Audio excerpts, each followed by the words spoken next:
El Señor esté con ustedes. Y con su espíritu. Lectura del Santo Evangelio según San Mateo. Gloria a ti, Señor. En aquel tiempo Jesús dijo a los escribas y fariseos: ¡ay de ustedes, escribas y fariseos, hipócritas! Porque son semejantes a sepulcros blanqueados, que por fuera parecen hermosos, pero por dentro están llenos de huesos y podredumbres. Así también ustedes por fuera parecen justos, pero por dentro están llenos de hipocresías y de maldad. ¡Ay de ustedes, escribas y fariseos, hipócritas!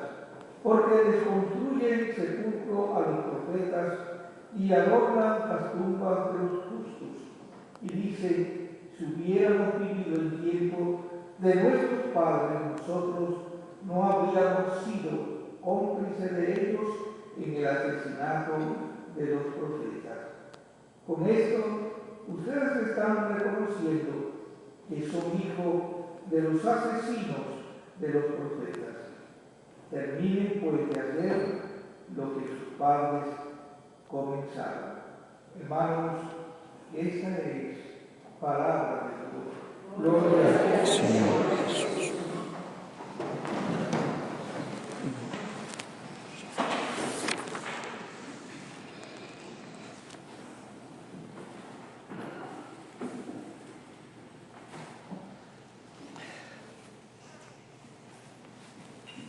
Una cosa interesante que no podemos perder de vista es que la palabra de la cual nos alimentamos en cada misa es palabra de Dios, no es palabra humana. Es interesante ver cómo Dios infunde en el corazón de aquellos que dejan por escrito la Santa Biblia realmente lo que Él quiere que se mantenga, para que pueda servir así como un instrumento que nos fortalezca en la fe. Es palabra inspirada por Dios a los que escriben, pero repito, es palabra de Dios. Y nosotros debemos simplemente ser dóciles a la voz del Señor que nos habla y buscar la manera de ser fieles a lo que Él desea enseñarnos por medio de ella, apartando a un lado el deseo que muchas veces tenemos de manipular las cosas, sobre todo para nuestra conveniencia. Hay un principio de hermenéutica, lo he comentado antes, pero siempre es bueno recordarlo. La hermenéutica es la correcta interpretación de la Biblia. Y hay un principio de hermenéutica que dice así: un texto sacado de contexto puede llegar a ser un buen pretexto. Por favor, si alguien tiene el teléfono encendido, si puede tomar un segundito para apagarlo, ¿sí?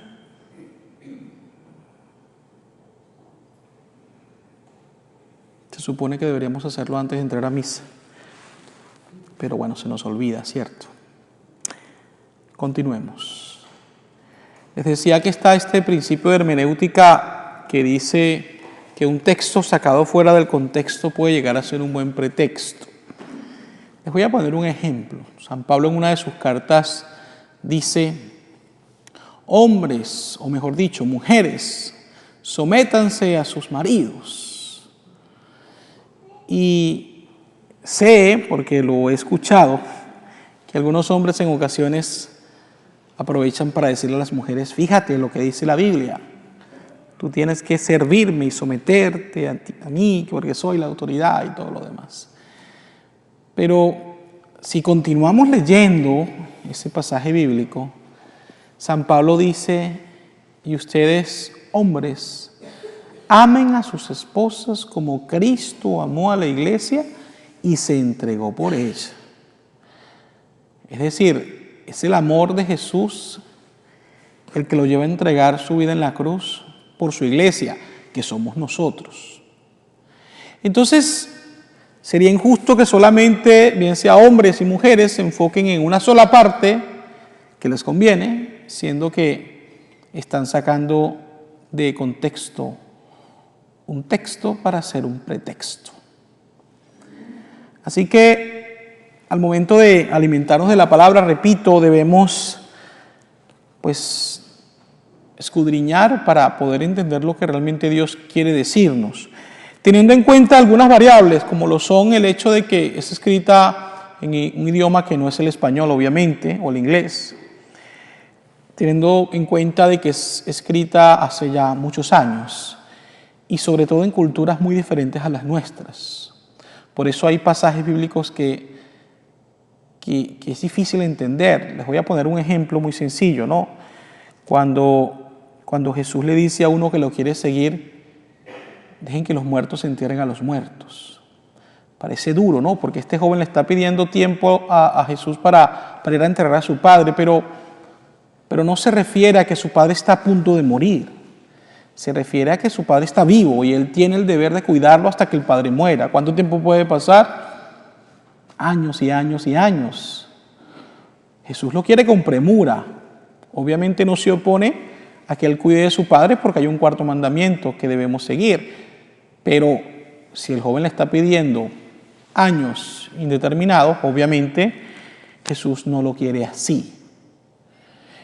Entonces, en primera instancia, si leemos la Escritura, pudiéramos parecer que Jesús es intransigente, que es injusto. Realmente no lo es. Y es por eso que es siempre bueno buscar estudiar la Sagrada Escritura. Sobre todo ahorita hay muchos buenos cursos por internet, confiables, que pueden enseñarnos cositas de gran provecho espiritual. Pero, repito, evitemos pues el buscar manipular la palabra e incluso evitemos también idolatrar a aquellos que predican. Fíjense que hay un libro muy bueno que hace algunos años yo leí, se llama Las tentaciones del predicador, porque en realidad lo que uno hace como predicador, bien sea laico, religioso, sacerdote, es compartir con los hermanos un poco de la palabra basado en nuestro testimonio, del conocimiento que tengamos, pero al fin de cuentas la palabra es palabra de Dios, como dice hace un momento. Por lo tanto, pues, más allá que lo que diga la persona, tenemos que enfocarnos en lo que diga la palabra, ¿no? Obviamente hay personas que tienen un talento tal vez para explicar de manera sencilla, pero eso no quiere decir que vamos a terminar apegándonos más a la persona que a la palabra en sí. Si lo hacemos, entonces estaríamos cometiendo realmente un gran error. Para terminar, mencionar simplemente el pasaje del Evangelio de hoy, que es muy fuerte. Jesús está lamentándose por la actitud equivocada de los escribas y fariseos, a los cuales llama hipócritas. Una palabra que sin duda para nuestro oído resulta ser muy fuerte, pero que tiene una razón de ser en los labios de Jesús. Estos hombres eran muy estrictos y en ocasiones, olvidándose de la misericordia, se enfocaban más en las apariencias y eso no le agrada a Jesús. Por eso los reprende, tratando de suscitar en ellos conversión, arrepentimiento. Ahora fíjense, hay un pequeño detalle aquí que es bueno mencionar. Cuando Jesús les dice sepulcros blanqueados, se dice que en ese tiempo, obviamente como los judíos no podían tocar ni los cuerpos de un difunto ni a un enfermo, sobre todo que tuviera heridas abiertas para no contaminarse, entonces lo que hacían era pintar las tumbas de blanco para que de esa manera fuera fácil reconocerlas y nadie tropezara con ellas. Porque por el simple hecho de tropezar con una tumba ya la persona quedaba impura, por lo tanto tenía que cumplir un tiempo de purificación para poder volver a alabar a Dios en la sinagoga o en el templo, ¿no? Y por eso Jesús utiliza esa expresión, sepulcros blanqueados, porque por fuera se ven bonitos, pero en el fondo dentro de ellos lo que hay es un cadáver. Y esto me hace recordar a mí, hace años hubo un serial killer aquí en Estados Unidos. Ha habido varios, obviamente, ¿no? Hemos escuchado en las noticias situaciones como estas, pero uno en particular que a mí me llamó la atención fue un señor que por años estuvo huyendo de la policía hasta que lo pudieron localizar. Pero lo que de verdad sorprendía mucho era que aparentemente ante la sociedad era un hombre de bien. Incluso practicaba su fe. No quiero decir qué denominación era porque no me gusta pues decir cosas que generen una mala imagen para las personas, ¿no? Porque no es justo tampoco. Pero la fe que profesaba ese señor, cualquiera que fuera, supuestamente, según las personas que iban a su iglesia, la profesaba muy bien y era un hombre excelente, ejemplar. Pero había cometido pues, estos delitos, asesinatos a lo largo de los años. Y era difícil comprender cómo era posible, ¿no? Obviamente fue condenado a cadena perpetua y sabemos muy bien que cuando esto se da, en muchos de los casos, sobre todo casos como estos, se buscan muchas pruebas, evidencias para que no se cometa un error al momento de juzgar a la persona. Pero ciertamente esto es un caso tal vez extremo. Sin embargo, considero que en ocasiones podemos nosotros correr el riesgo de vivir en menor escala, obviamente, una doble vida.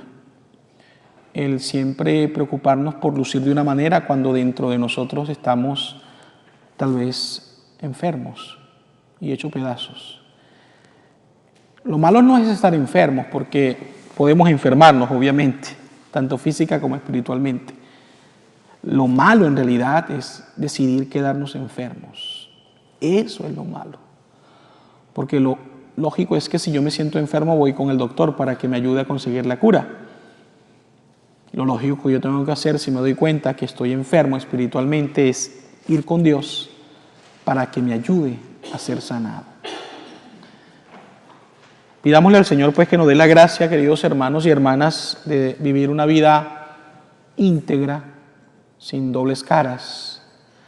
Pidámosle al Señor que nos dé la gracia de ser testimonios de su amor ante el mundo y especialmente que nuestras obras reflejen la fe que deseamos profesar y que nace en nuestros corazones.